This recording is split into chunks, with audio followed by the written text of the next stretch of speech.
How hungry are you? How deep is your determination? How driven are you? These are the questions that you must ask yourself. But do you have the answers to it? It goes into a trance with good habits, good rituals, great follow-up. Let me get my shit and go too. I don't know what it is for you, but you got to own it. Own IT. Through all the ups, all the downs, remember that you are not perfect, so get over yourself. One thing I know is that you are perfectly imperfect, just like me. What do you do to better yourself? Are you owning it? Are you taking responsibility? Or are you blaming somebody else for the wrongs against you? It's not your fault, but it's your responsibility to fix it. It's your life. Nobody else can do it for you. So get up and go do those things that you don't want to do and you don't want to do them anymore. Do you understand what it takes to be hungry? Now, if you're the type of person that's waiting for someone to serve you up a plate of success, then you're going to be waiting a long time. Because no one is waiting for you to make up your mind. Being hungry and staying driven is what it's going to take you to the next level, to elevate you in areas that you've never been. Being hungry and driven is important. It's more important than sleep. It's more important than excuses.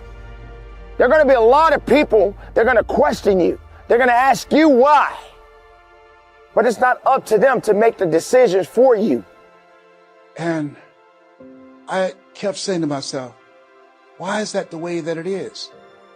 And I guess I was okay for Wesley and Margaret Ann and Leonard and Angelo and Sharon and Linda, but it wasn't okay for me.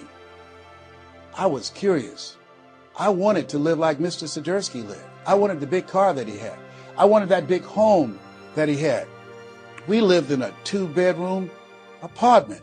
It was 7 of us, plus Mama. He had a big mansion, just 3 of them, 10,000 square feet. I said, Mama, what is it, Leslie? One day, I want to buy you something just like this. My brothers and sisters, when we were on the bus going back, they were just engaged in playful things. I was thinking and dreaming. Mama didn't understand why I was thinking like that, because I'd been exposed to positive messages. I had to take care of Mr. Sidursky. I had to shine his shoes and clean his office. And every day when he was listening to motivational messages, I was hearing those things too. Earl Nightingale, we become what we think about. Your success depends on you. How hungry are you? How driven are you? Do you go a full day without a meal? Are you the type of person that likes only to eat once a day? Now, how do you survive off of 1 meal a day? Well, you may be thinking, well, people do it all the time. But we're not talking about food nourishment. We're talking about what's inside, what really you're looking for, what exactly that you want out of your life. A different type of hunger. A hunger for success. A hunger to follow your dreams. And to get exactly it is what you're seeking in life. Standing out here in this desert, there are many different animals, creatures that roam throughout this desert. And things out here get eaten or they eat. So get up and get set. Set yourself apart from being average, because you are not average. You are great. It's greatness, that's what it is.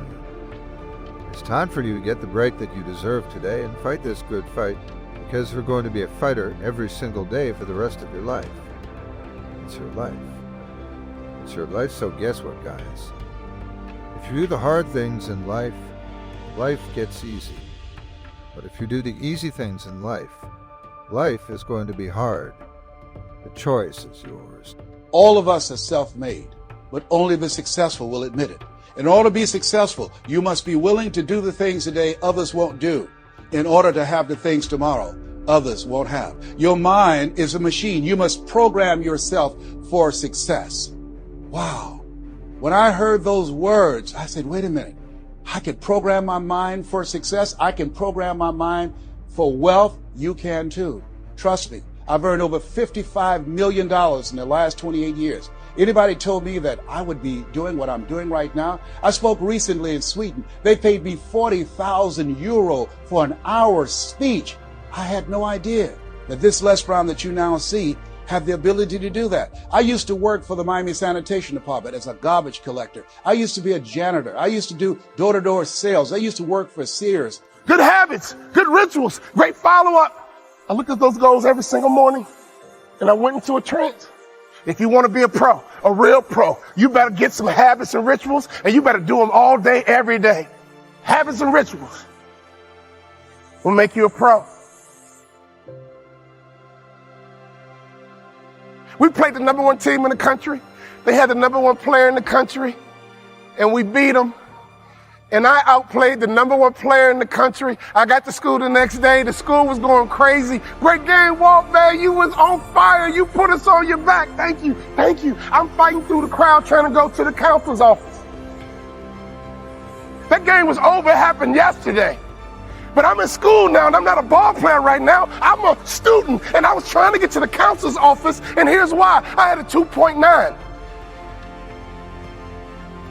The most important step we'll ever take in life is our next one. But a lot of us get our feet stuck in concrete. We get our feet stuck in concrete because we're afraid to make enemies.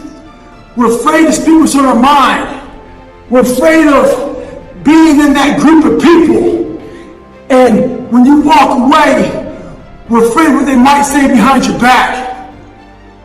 All that fear clouds your brain, clouds your thinking.